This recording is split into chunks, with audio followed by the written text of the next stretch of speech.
So ఆమ్, ఇవాళ అంబేద్కర్ జయంతి. దానికి సంబంధించింది ఒక న్యూస్ పేపర్ ఆర్టికల్, ఒక ఎడిటోరియల్ అనేది former chief minister of Andhra Pradesh Jaganmohan Reddy రాశారనమాట.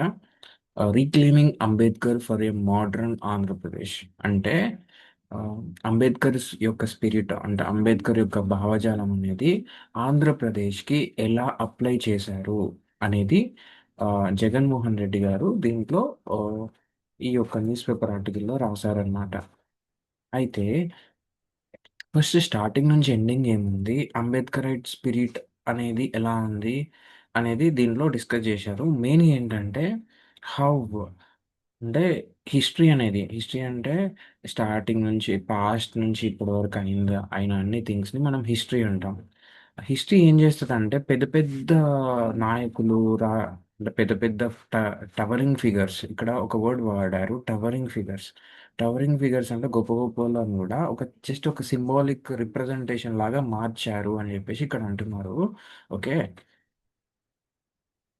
ఇంకోటి ఏంటంటే Ambedkar is confined to just sectional నేత అని చెప్పేసి. సెక్షనల్ నేత అంటే కొంతమంది సెక్షనల్ పీపుల్, అంటే ఓన్లీ కొందరికే అని చెప్పేసి. అంటే ఇప్పుడు ఎస్సీ ఎస్టీ వాళ్ళకైనా కానీ బీసీ వాళ్ళ వరకే పరిమితమై ఉన్నాడు అని చెప్పేసి కూడా ఒక అంటున్నాడు అనమాట. Just it's an opinion. ఓకేనా. ఆయనను గుర్తుపెట్టుకోవడం జస్ట్ ఏదో రిచువల్గా ఫాలో అవ్వడం అట్లా ఇట్లా కాదు, బట్ అప్లై చేయాలి మనం. ఎలా అప్లై చేసాము మేము అని చెప్పేసి దీంట్లో ఈ ఆర్టికల్లో వైఎస్ జగన్మోహన్ రెడ్డి చెప్పారనమాట. అది ఎక్కడ అప్లై చేసారు అంటే, ఇప్పుడు అంబేద్కర్ గారు he fought against the inequalities, caste discriminations, injustice, వాటి గురించి ఫైట్ చేశారు. ఓకే. ఇప్పుడు వైఎస్ జగన్మోహన్ రెడ్డి గవర్నమెంట్ ఏం చేసింది అంటే చాలా గవర్నమెంట్ స్కూల్స్ని రినోవేట్ చేసింది. అంటే కొత్త కొత్త ఇన్ఫ్రాస్ట్రక్చర్ని అప్గ్రేడ్ చేసేసి ఇంగ్లీష్ మీడియం స్కూల్ అనే కాన్సెప్ట్ తోటి వచ్చింది. So that everybody can read well and thrive in their own things. ఇంకోటి నాడు నేడు చేసింది. అలాగే పబ్లిక్ హెల్త్లో కూడా ఆ, ఏం ఫిజికల్ సెక్యూరిటీ లేకుండా, ఆ, అంటే వాళ్ళకి supporting system, medical supporting system కూడా ఇచ్చిందనమాట, health care and state responsibility కింద. ఇంకోటి ఏంటంటే గ్రామ సచివాలయాస్. ప్రతి ఒక్క విలేజ్కి ఒక గ్రామ సచివాలయం, అంటే అంతకుముందు కూడా ఉండేది గ్రామ సచివాలయం, కానీ ఇక్కడ ఏం చేశారంటే ఒక వాలంటీర్ని పెట్టి ఏదైతే గవర్నమెంట్ స్కీమ్స్ సంబంధించి ఉందో ప్రతి ఒక్క స్కీమ్ అని ప్రజలకు తీసుకెళ్ళడానికి ఈ ఎవరైతే గ్రామ వాలంటీర్ ఉన్నాడో he will be helpful for that అనమాట. అండ్ ఇంకొకటి ఏంటంటే ఇక్కడ ఉమెన్ రైట్స్. ఉమెన్ రైట్స్ కూడా లైక్ ఏం చెప్పారంటే అంబేద్కర్ గారు ఉమెన్ రైట్స్ కూడా చాలా, ఐ మీన్, ఫైట్ చేసారు, but they are underappreciated అని అంటున్నాడు అనమాట. హిందూ కోడ్ బిల్ అనేది ఒకప్పుడు ఒక పొలిటికల్ మూమెంటే కాదు, it's a moral stand for gender equality అన్నారు. సో ఇక్కడ ఏపీ గవర్నమెంట్లో, అంటే పాస్ట్లో ఉన్న గవర్నమెంట్లో జెండర్ ఈక్వాలిటీ అనేది ఫినాన్షియల్ ఈక్వాలిటీకి, ఫినాన్షియల్ రిసోర్సెస్ కూడా డైరెక్ట్గా లింక్ అయి ఉంది. అందుకే మేము ఫినాన్షియల్ రిసోర్సెస్ని కూడా ఉమెన్కి డైరెక్ట్ బెనిఫిట్ ట్రాన్స్ఫర్ ద్వారా మేము వేసాము. అండ్ ఇంకోటి ఏంటంటే 50% రిజర్వేషన్ ఏదైతుందో అది లోకల్ బాడీస్లో అమలు చేశాము ఫర్ నామినేటెడ్ పోస్ట్ కానీ, వర్క్ కాంట్రాక్ట్స్ కానీ, ఎక్సెట్రా ఎక్సెట్రా. సో దాట్ ఏమైతుంది అక్కడ అంటే ఆత్మస్థైర్యం అనేది ఉమెన్స్లో పెరుగుతుంది. దానివల్ల వాళ్ళు ఒక ఉన్నత స్థానాలకి ఎదుగుతారు అండ్ దేశంలో జెండర్ ఈక్వాలిటీ అనేది ఎస్టాబ్లిష్ అవుతుంది. అండ్ ఇంకోటి ఏంటంటే రైతుల విషయంలో రైతు భరోసా కేంద్రాలు పెట్టినాం. దాని ద్వారా ఫ్రీ క్రాప్ ఇన్సూరెన్స్, ఫార్మ్ మెకనైజేషన్స్ ఇవన్నీ వచ్చినాయి. అండ్ ఇంకోటి ఏంటంటే the importance of remembrance. Remembrance అంటే గుర్తుపెట్టుకోవడం. సో పెద్ద పెద్ద స్టాచ్యూలు పెట్టుకోవడం వల్ల ప్రజల్లో ఏమవుతుంది అంటే వాళ్ళు అంబేద్కర్ ఏం చెప్పాడు అనేది గుర్తొస్తుంది. అట్లీస్ట్ అంబేద్కర్ని నువ్వు రోడ్డు మీద వెళ్తుంటే చూస్తే you will remember him as a symbol for equality, a symbol for justice, a symbol for ఏంటి కాన్స్టిట్యూషన్ రాశాడు, అందరికీ ఈక్వల్ రైట్స్ ఉన్నాయి, అందరికీ ఎవ్రీబడి కెన్ డూ ఎనీథింగ్. ఓకేనా, అందరూ లా నేర్చుకోవచ్చు, అందరూ బాగా చదువుకోవాలి, అందరూ they have to improve their living standards. పేదోడుగా పుట్టినోడు ఎప్పుడు పేదోడుగా ఉండడు. అండ్ న్యాయము, ధర్మము ఇవన్నీ అందరికీ సమానంగా వర్తిస్తాయి. అండ్ మీరు దాన్ని అందుకోగలరు అనే ఒక సింబాలిక్ రిప్రజెంటేషన్ అనేది ఒక ఐడల్ అంటే విగ్రహ రూపంలో ప్రతి ఒక్క చౌరస్తాలో ఉండడం జరుగుతూ ఉంది.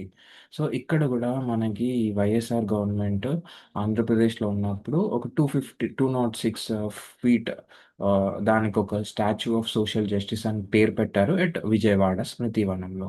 అండ్ దాని తర్వాత ఏమైంది అంటే ఆ, వాళ్ళు డిస్టిక్ కూడా అంబేద్కర్ అని పెడదాం అనుకున్నారు, కానీ ఆపోజిషన్ పార్టీ నుంచి కొన్ని ఐ మీన్ విభేదాలు అలా ఇలా వచ్చాయని చెప్తున్నారు. అండ్ ఇక్కడ నెక్స్ట్ పారాగ్రాఫ్లో ఏంటంటే ఆ, ఆంధ్రప్రదేశ్కి 1053 కిలోమీటర్ల కోస్టల్ లైన్ ఉంది. ఓకేనా.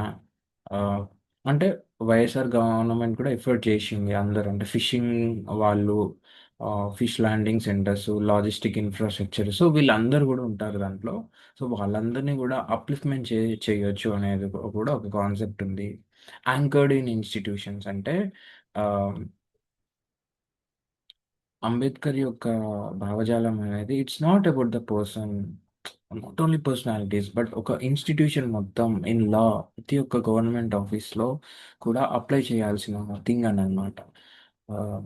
అండ్ ఇంకోటి ఏంటంటే ఏదో జస్టిస్ అంటే పైసలు ఉన్న వాళ్ళకి పైసలు లేని వాళ్ళకి కాదు, అట్లా ఇట్లా అనేది it's not true spirit of the constitution అని కూడా చెప్తున్నాడు. And the selective application of justice or the targeting of dissent weakens the very foundation he helped build. So constitution అనేది ఒక లీగల్ డాక్యుమెంటే కాదు, it's a moral commitment. Moral commitment అంటే which is fair, న్యాయంగా, ధర్మంగా, అకౌంటబిలిటీ అంటే ప్రతి దానికి ఎందుకు చేశారు, దేనికి చేశారు అనేది ఒక లెక్క అన్నమాట. ఓకే, నేను రెస్పాన్సిబుల్, ఐఎమ్ అకౌంటబుల్ అలా అన్నమాట. సో అంబేద్కర్ లైఫ్ ఓవరాల్గా చూస్తే ఏంటంటే he defined by persistence in the face of resistance. Resistance అంటే చాలా ఒడిదొడుకులు అవి ఇవి అన్నీ వస్తున్నాయి, but he remained as a persistence అంటే ఒకటే స్థిరత్వంతో ముందుకు సాగిండం వల్ల. అలానే మన లైఫ్లో కూడా సాగితే వీ కెన్ అచీవ్ సక్సెస్ అన్నట్టు కూడా ఇక్కడ రాశారు. ఆ, ఇంకోటి ఏంటంటే the responsibility of governance is to continue converting public policy into pathways of opportunity. ఏదైతే పబ్లిక్ పాలసీ పెడుతున్నారో అది ప్రతి ఒక్క ఆ, ఒక సిటిజన్ యొక్క అంటే అవకాశాలు కావాలి, ఒక దారి కావాలి అన్నట్టు కూడా అంటున్నారు అనమాట. అండ్ ఇంకోటి ఏంటంటే ద వైఎస్ఆర్సిపి గవర్నమెంట్ సపోర్టెడ్ అంటే ఇది వైఎస్ఆర్సిపి గవర్నమెంట్ అలా చేసింది ఇలా చేసింది etcetera etcetera, but more ever this article is I mean Ambedkar యొక్క స్పిరిట్ అనేది పబ్లిక్ పాలసీలో, గవర్నెన్స్లో, డిఫరెంట్ స్కీమ్స్లో, ఈక్వాలిటీలో, ఫినాన్షియల్ లిటరసీలో ఎలా they are converted that idea into this అనేది ఓవరాల్గా వైఎస్ జగన్మోహన్ రెడ్డి గారు రాశారు దిస్ ఆర్టికల్. సో అంబేద్కర్ని రికగ్నైజ్ అంటే to reclaim Ambedkar is to recognise that social justice is not a finished project. Social justice అనేది ఏదో అయిపోయింది అందరు సోషల్ జస్టిస్ ఉన్నారని కాదు, అది ఎప్పటికీ కొనసాగుతూనే ఉంటుంది. ఇన్ఈక్వాలిటీస్ అనేవి ఉంటూనే ఉంటాయి, ఫినాన్షియల్ రకరకాలు ఉంటాయి. దాన్ని స్టెబిలైజ్ చేయడమే life. So the measure of our commitment lies not in how often we invoke his name, but in how consistently we advance his vision. ఏదో ఆయన పేరు తలుచుకోవడం అట్లట్లా కాదు, దాంట్లో కమిట్మెంట్ అనేది ఉండదు, బట్ ఆయన యొక్క విజన్ని మనం ఎలా ముందుకు తీసుకుపోతామో దాంట్లోనే అన్నీ ఉంటాయి అని చెప్పేసి చెప్తున్నారు. So this is all about today's Ambedkar for a modern Andhra Pradesh article. I was restarting this again the editorial thing in from English to Telugu. So you may subscribe for, I don't feel like you subscribe. So just do whatever you want. I was just saying these things because I wanted to say to myself whether I understood this article completely or not. So it is just it's just like my hobby. So you may do, you may not do, you may listen, you may not listen. It's your wish, completely your wish. So thank you.